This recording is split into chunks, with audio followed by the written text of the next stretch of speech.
Friends, computer science Gurukul channel पे आपका स्वागत है।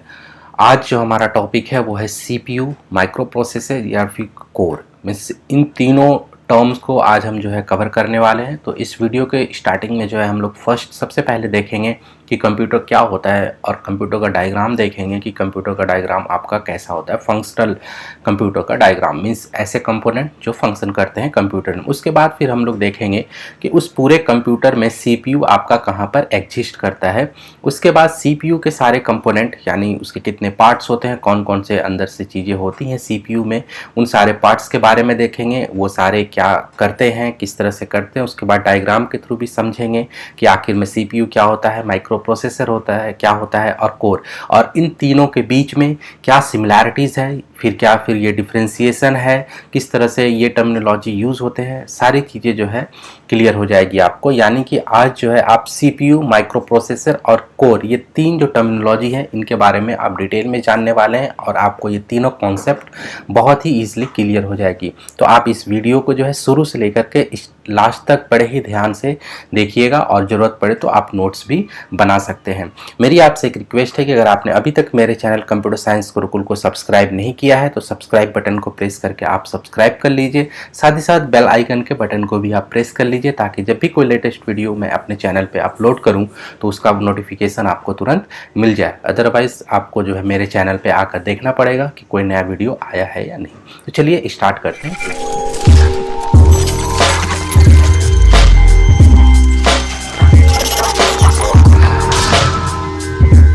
पहले कंप्यूटर डायग्राम मीन्स सबसे पहले हम जानते हैं कि जो फंक्शनल कंप्यूटर होता है उसमें बेसिक कौन कौन से कंपोनेंट होते हैं, यानी मेन कौन कौन से पार्ट होते हैं। तो सबसे पहला पार्ट होता है आपका इनपुट यूनिट, जिससे आप इनपुट देते हैं कंप्यूटर को। सेकंड होता है आउटपुट यूनिट, जिससे आप जो है आउटपुट आपको डिस्प्ले जो है दिखता है। थर्ड होता है आपका सीपीयू यानी सेंट्रल प्रोसेसिंग यूनिट, जो कि सारा का सारा प्रोसेसिंग का काम आपका करता है। फोर्थ होता है आपका मेमोरी, जिसको कि हम रैम बोलते हैं। इसको हार्ड डिस्क से कंफ्यूज नहीं होना है। मेमोरी का मतलब सिर्फ और सिर्फ रैम, रैंडम एक्सेस मेमोरी, यानी कि जो सिर्फ और सिर्फ जो है रन टाइम के काम में आती है, यानी इंटरमीडिएट रिजल्ट को स्टोर करने के लिए। तो ये चार कंपोनेंट होते हैं आपके बेसिक कंप्यूटर के। इनपुट यूनिट का एग्जांपल आप अगर जनरल तौर पे देखें तो माउस हो गया, कीबोर्ड हो गया, ये सारे इनपुट यूनिट के एग्जांपल्स हो गए जो आप जनरल कंप्यूटर इस्तेमाल करते हो। आउटपुट यूनिट का एग्जांपल आपका जो है वो स्क्रीन होता है, वो हो गया। सीपीयू सेंट्रल प्रोसेसिंग यूनिट, बड़ा सा बॉक्स जो आप देखते होंगे। मेमोरी भी आपका जो है उस बॉक्स के अंदर होता है, लेकिन वो अलग से यूनिट होता है। तो ये तो आपका जनरल स्ट्रक्चर हो गया आपका पूरे के पूरे कंप्यूटर का। लेकिन चलिए आइए अब देखते हैं कि सीपीयू क्या होता है, क्योंकि आज का जो हमारा मेन टॉपिक है वो सीपीयू के बारे में ही है। तो सबसे पहले सीपीयू का जो फुल फॉर्म होता है आपका सेंट्रल प्रोसेसिंग यूनिट होता है। सेंट्रल प्रोसेसिंग यूनिट, इसको आप ध्यान से देख लीजिए। सीपीयू का full form central processing unit होता है। इसको जो है सीपीयू को हम कंप्यूटर का ब्रेन भी बोलते हैं। ब्रेन इसलिए कहा जाता है क्योंकि ये पूरे कंप्यूटर को कंट्रोल करता है, यानी पूरा का पूरा कंप्यूटर से जितनी चीज़ें भी जो है आपके अटैच्ड हैं वो सारे की सारी चीज़ों को कंट्रोल करता है। यानी अगर इनपुट मिल रहा है, आउटपुट मिल रहा है, प्रोसेसिंग हो रही है, सारा का सारा चीज़ जो है ये सीपीयू ही कंट्रोल करता है, जिसको हम सेंट्रल प्रोसेसिंग यूनिट भी बोलते हैं। और सीधी सी बात है कि अगर हम सीपीयू जो कि हार्डवेयर डिवाइस है आपका, अगर हम उसको एक स्मॉल छोटे से चिप पे अगर हम उसको माउंट कर देते हैं, यानी सीपीयू आपका इतना छोटा हो कि वो एक छोटे से चिप पे आ जाए, तो उसको जो है हम माइक्रो प्रोसेसर ही बोलते हैं। यानी माइक्रो प्रोसेसर आपका कुछ नहीं हुआ, वो भी एक सीपीयू ही होता है, बस डिफरेंस इतना है कि वो एक स्मॉल चिप पे होता है। तो इसलिए उसको जो है हम लोग माइक्रो प्रोसेसर बोलते हैं। इसलिए सीपीयू और प्रोसेसर, ये जो दोनों टर्मिनोलॉजी है आपके, सीपीयू बोल लीजिए या प्रोसेसर बोल लीजिए, ये एक इंटरचेंजेबली यूज होते हैं। इंटरचेंजेबली यूज यानी सीपीयू या प्रोसेसर एक ही बात हो गई। माइक्रो प्रोसेसर भी उसको जो है हम बोल सकते हैं, क्योंकि वो अगर चिप पे हो तो सीपीयू प्रोसेसर। और micro processor basically small devices में यूज होते हैं, जहाँ पे आपका मोबाइल वगैरह में ये सारा चीज़ इस्तेमाल किया जाता है। जो सीपीयू के मेन पार्ट हैं वो है आपका arithmetic logic unit, control unit और मेमोरी रजिस्टर। तो इन ये तीनों के तीनों पार्ट हैं सीपीयू के अंदर, यानी सीपीयू का पूरा काम तो कंट्रोलिंग का होता है, लेकिन उसमें भी ये अलग से 3 पार्ट हैं, arithmetic logic unit, control unit और मेमोरी रजिस्टर। ये 3 इसके सब पार्ट होते हैं, यानी 3 ये कंपोनेंट सीपीयू के होते हैं। इनके बारे में एक एक करके हम ध्यान से देखेंगे। उससे पहले हम देखते हैं कि आपका जो एक्चुअल सीपीयू या माइक्रो प्रोसेसर होता है वो आपका देखने में कैसा होता है। तो अगर आप इस डायग्राम में ध्यान से देखें तो ये भी आपका एक इंटेल का माइक्रो प्रोसेसर है। इस डायग्राम में भी देखें तो ये भी आपका एक प्रोसेसर ही है या फिर माइक्रो प्रोसेसर ही है। यहाँ पर देखें ये आपका माइक्रो प्रोसेसर या प्रोसेसर ही है। जो सीपीयू आपको उतना बड़ा बॉक्स दिखता है, उस पूरे बॉक्स को हम लोग जो है सीपीयू नहीं बोलते हैं। जनरल तौर पे हम उसको सीपीयू बोलते हैं, लेकिन उतना बड़ा वो सीपीयू ही सिर्फ नहीं होता है, उसमें बहुत सी चीज़ें बॉक्स में होती हैं। सीपीयू अगर आप ध्यान से देखेंगे तो ये देखिए इतना छोटा सा पार्ट होता है बस आपका सीपीयू। तो चलिए अब आइए एक एक करके इसके सारे पार्ट्स को जो है हम देखते हैं। पहला पार्ट है आपका अरिथमेटिक लॉजिक यूनिट, जो कि सीपीयू का ही पार्ट है। तो ये पार्ट बेसिकली में करता क्या है, तो ये सारा part perform mathematical calculation such as addition, subtraction, multiplication, etc. यानी कि ये जो पार्ट है आपका अरिथमेटिक लॉजिक यूनिट, ये मैथमेटिकल ऑपरेशन को परफॉर्म करता है। यानी आप जो भी ऑपरेशन करते हैं, जो भी चीज़ें कंप्यूटर को करने के बोलते हैं, तो उसमें से जो मैथमेटिक्स वाला पार्ट होगा, जो एडिशन, सब्ट्रैक्शन, मल्टीप्लिकेशन, ये मतलब मैथमेटिकल पार्ट होगा, वो काम ये अरिथमेटिक लॉजिक यूनिट आपका जो है करता है, जिसको हम शॉर्टकट में ALU बोलते हैं। और लॉजिक यूनिट, ये जो अरिथमेटिक लॉजिकल यूनिट है, ये आपका लॉजिकल डिसीजन लेने के भी काम में आता है। Logical decision in the sense कि comparison kind of things, means कोई 2 डेटा दिया हुआ है, उसमें से बड़ा कौन है, छोटा कौन है, किसकी वैल्यू ज़्यादा, ये सारी चीज़ means comparison kind of things जो है आपका ये लॉजिकल अरिथमेटिक लॉजिक यूनिट ही आपका जो है करता है। तो होप आपको समझ में आ गया होगा कि ALU का मेन काम जो होता है वो मैथमेटिकल ऑपरेशन या फिर लॉजिकल ऑपरेशंस को परफॉर्म करने के लिए किया जाता है। मैथमेटिकल ऑपरेशंस में आप सिंपल जानते हैं addition, subtractions and all this things, and logical operation में कंपैरिजन काइंड ऑफ थिंग्स, जो आपका लॉजिकल चीजें डेवलप होती है। नेक्स्ट आपका इसका जो सीपीयू का पार्ट है वो आपका कंट्रोल यूनिट। तो कंट्रोल यूनिट क्या करता है, कंट्रोल यूनिट का आपका जो है काम क्या है, coordinate and control data flow in and out of the CPU. CPU का जैसे मैंने आपको बताया था कि सीपीयू पूरा का पूरा कंट्रोल करता है, तो इसमें जो डेटा का इनफ्लो और आउटफ्लो है, यानी कब डेटा लेना है, कब डेटा देना है, ये सारा काम आपका जो है कंट्रोल यूनिट करता है। और कौन से ऑपरेशन परफॉर्म करने हैं, कौन से ऑपरेशन परफॉर्म नहीं करने हैं, ये काम भी आपका कंट्रोल यूनिट करता है। ALU क्या करता था, वो सिर्फ और सिर्फ मैथमेटिकल ऑपरेशंस परफॉर्म करता था, लेकिन ये कंट्रोल यूनिट कंट्रोल करता है इस चीज को। यानी कहीं भी अगर ऑपरेशन परफॉर्म होना है, चाहे डेटा लेना है या डेटा देना है, या फिर कोई ऑपरेशन परफॉर्म होना चाहिए या नहीं परफॉर्म होना चाहिए, सारा का सारा काम जो है CU यानी कि कंट्रोल यूनिट ही करता है।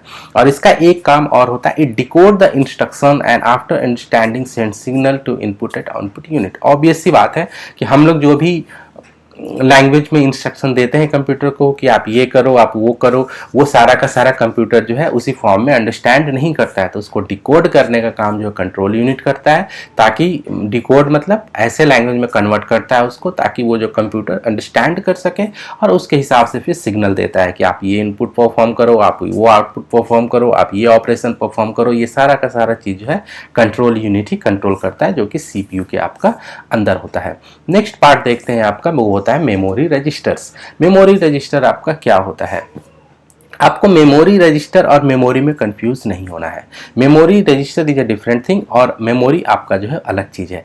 मेमोरी रजिस्टर होता क्या है बेसिकली में मैं आपको वो बता दूं कि कभी कभी होता क्या है कि जैसे ALU हो गया और ये आपका कंट्रोल यूनिट हो गया, ये सारे जब ऑपरेशन परफॉर्म करते हैं तो उसमें इंस्ट्रक्शंस यानी data code decode, addition, subtraction, वो सारी चीज़ें जो है करते हैं। तो कभी कभी होता क्या है कि उन्हें टेम्पोररी मेमोरी यूनिट की आवश्यकता पड़ती है ताकि वो वहाँ पे डेटा स्टोर कर सके। जैसे अगर ALU ही है, अगर उसे ऑपरेशन परफॉर्म करना है, 5-6 नंबर्स दिए गए हैं, उसको ऐड करना है, तो एक ही साथ तो वो ऐड करेगा नहीं, 1 by 1 ही ऐड करेगा जैसे ह्यूमन बीइंग ऐड करता है। तो उसको टेम्पोररी मेमोरी चाहिए ताकि 2 नंबर को स्टोर करके ऐड करके वो कहीं स्टोर करे और फिर उसको जो है तीसरे नंबर से ऐड करे। तो इस तरह से टेम्पोररी स्टोरेज का जो काम होता है वो आपके रजिस्टर्स जो है करते हैं।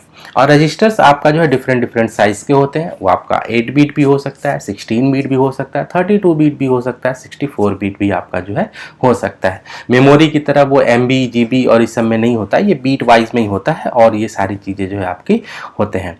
और हर एक जो रजिस्टर होते हैं CPU के अंदर जो है आपका एक रजिस्टर नहीं होता है, कई तरह के रजिस्टर होते हैं और वो डिफरेंट डिफरेंट फंक्शन के लिए आपके डिफरेंट डिफरेंट तरह के रजिस्टर होते हैं। यानी डेटा स्टोर करने के लिए अलग से रजिस्टर होगा, इंस्ट्रक्शन स्टोर करने के लिए अलग से स्टोर होगा, मेमोरी एड्रेस स्टोर करने के लिए अलग से स्टोर होगा। मीन्स कहने का मतलब ये है कि ये रजिस्टर्स जनरल पर्पस नहीं होते हैं। General purpose in the sense कि ऐसा नहीं है कि अगर वो स्टोरेज के लिए अगर रजिस्टर है तो अगर या उसके लिए फिक्स होगा, या तो वो डेटा स्टोर कर सकता है रजिस्टर, या तो इंस्ट्रक्शन स्टोर कर सकता है, या फिर मेमोरी एड्रेस स्टोर कर सकता है। ऐसा नहीं है कि वो रजिस्टर स्टोर कर सकता है तो आप उसमें जो है कुछ भी स्टोर करा दो, ऐसा नहीं है। स्पेसिफिक पर्पस के लिए आपको किस काम है, क्या काम है, उसके लिए वो रजिस्टर जो है डिजाइन किया जाता है और सिर्फ उसी काम के लिए वो रजिस्टर का इस्तेमाल किया जाता है। जनरल पर्पस वो नहीं होता है। तो यही सबसे बड़ा डिफरेंस है आपका मेमोरी में और आपका मेमोरी रजिस्टर्स में। मेमोरी आपका जनरल पर्पस होता है, उसमें आप किसी भी तरह के डेटा को स्टोर कर सकते हैं, बट रजिस्टर में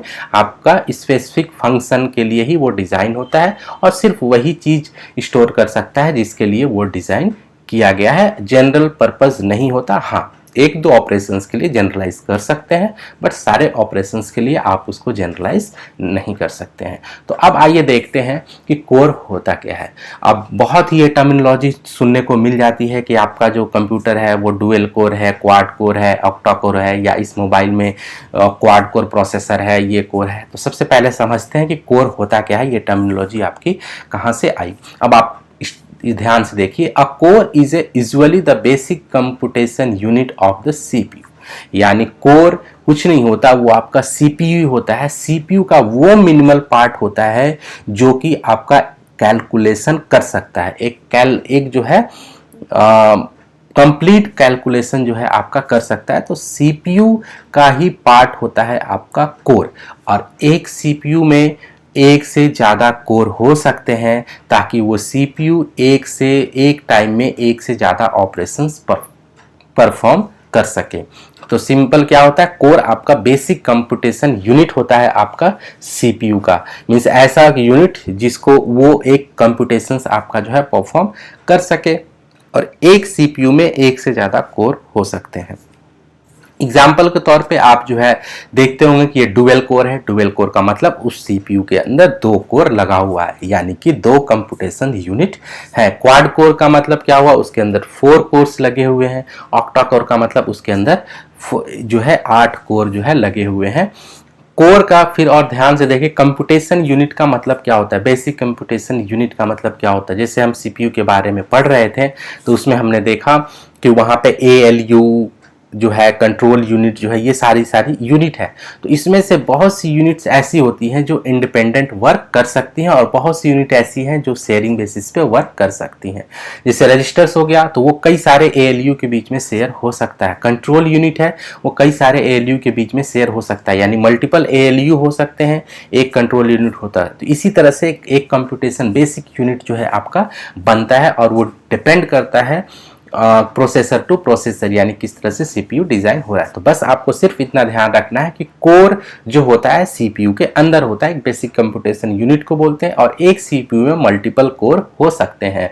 और इसका मतलब ये है कि कोर अगर एक कंप्यूटेशन यूनिट होता है, इसका मतलब ये हुआ कि जितने ज़्यादा कोर होंगे आपके CPU में, आपका कंप्यूटर उतना ही ज़्यादा फास्ट होगा। तो आपको ये जो है ध्यान में रखना है। तो होप आपको समझ में आ गया होगा कि CPU क्या होता है, माइक्रो प्रोसेसर क्या होता है, कोर क्या होता है, वो एक दूसरे से ये तीनों जो हैं एक दूसरे के से किस तरह से रिलेटेड हैं, किस तरह से डिफरेंस है, और क्या क्या इनकी डिफिनीशन है, क्या क्या इनके पार्ट्स हैं, क्या क्या फंक्शनलिटी है।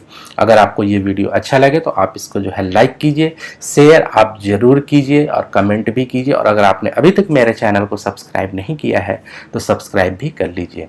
Thank you for the watching this video.